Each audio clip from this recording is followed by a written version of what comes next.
मुलांचा वाढता राग पालकांसाठी मोठी चिंतेची बाब आहे.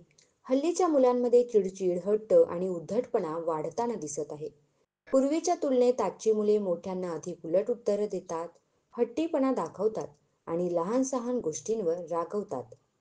तज्ज्ञांच्या मते तंत्रज्ञानाचा अतिरेक वापर, बदललेली जीवनशैली आणि पालकांसोबत कमी संवाद यामुळे हा प्रश्न अधिक गंभीर बनला आहे. अनेक पालक आपल्या मुलांच्या अशा स्वभावामुळे चिंतेत आहेत.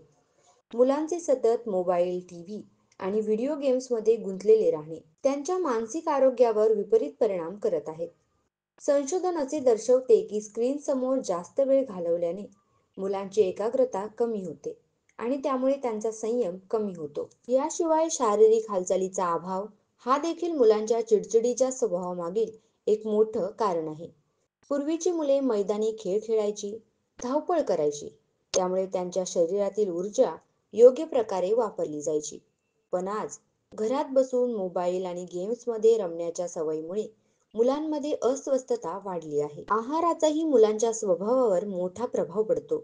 आजकाल मुलांमध्ये जंक फूड्स, साखरयुक्त पदार्थ आणि प्रोसेस्ड फूडचे प्रमाण वाढले आहे. त्यामुळे त्यांच्या शरीराला आवश्यक पोषण मिळत नाही. थकवा वाढतो आणि त्याचा परिणाम त्यांच्या वागणुकीवर होतो. संशोधनानुसार योग्य आहार घेतल्यास मानसिक आरोग्य सुधारते आणि रागावर नियंत्रण मिळवणे सोपे होते.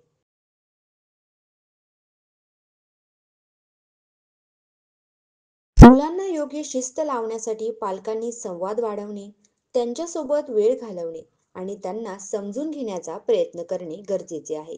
राग ही समस्या नसून एका मोठ्या समस्येचे लक्षण आहे. त्यामुळे मुलांच्या भावना समजून घेणे, त्यांच्याशी मोकळेपणाने बोलणे आणि त्यांना सकारात्मकतेकडे वळवणे आवश्यक आहे.